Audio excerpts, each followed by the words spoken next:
চেহনাজ ব্লগৰ নতুন এটা ভিডিঅ'লৈ আপোনালোক সকলোকে স্বাগতম জনাইছোঁ। আশা কৰোঁ সকলো ভালে আছে।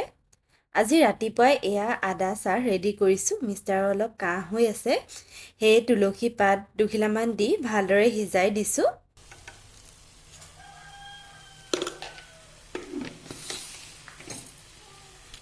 বেটি উঠিয়ে ওচৰৰ দাদাহঁতৰ ঘৰৰ পৰা পাৰ আনিলেগে।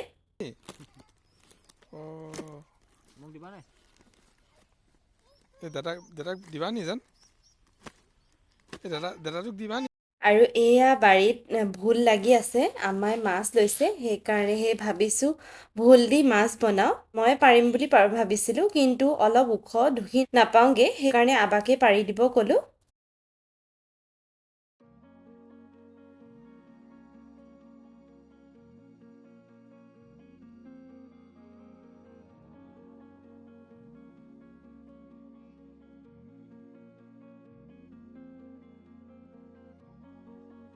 এয়া ৰঙালাওৰ কলি পেলাইছে আৰু আমাৰ বাৰীত এনেকৈ নেট লগাই দিছে, নহ'লে কুকুৰাই একো বস্তু থাকিব নিদিয়ে, চব লোকচান কৰে। ভোল লৈ ল'লোঁ, এতিয়া কাটি লওঁ। এয়া মাছ পিছে আমাই বাচিব।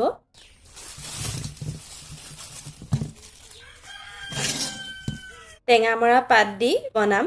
বতৰটো বেয়া, বৰষুণ বুলি কেইদিনমান খোৱাই নাছিলোঁ, হ'লেও বনাওঁ আৰু টেঙা দি মাছ। এইফালে আম্মাই আকৌ গৰৈ মাছ এটা পুখুৰীতে জাপ মাৰিছিলে, সেয়া গজত লগাই থৈছে, জুইত পুৰিব বোলে চাটনি খাবলৈ। ভাল লাগে চাটনি খাই তেনেকৈ।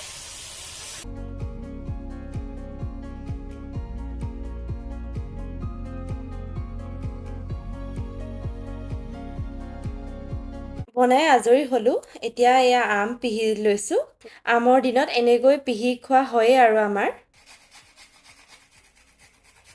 পিহি হ'ল, এতিয়া নিমখ জলকীয়া দিলে হৈ যাব। আৰু এয়া জিৰা ধনিয়া মছলা বনাব।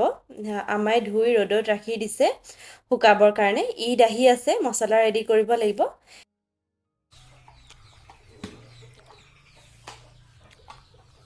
আমাৰ একদম পূৰা ঈদৰ কাম কৰি আছে তাজমিনে, ন তাজমিন?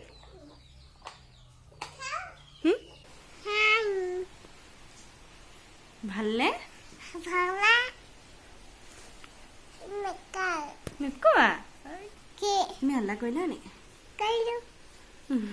আৰু আজি ভিডিঅ'টো ইমানতে শেষ কৰিছোঁ। যদি মোৰ ভিডিঅ'টো চাই ভাল লাগিল, লাইক কৰিব, কমেণ্ট কৰিব, চেনেলটো ছাবস্ক্ৰাইব কৰি দিব। Thank U.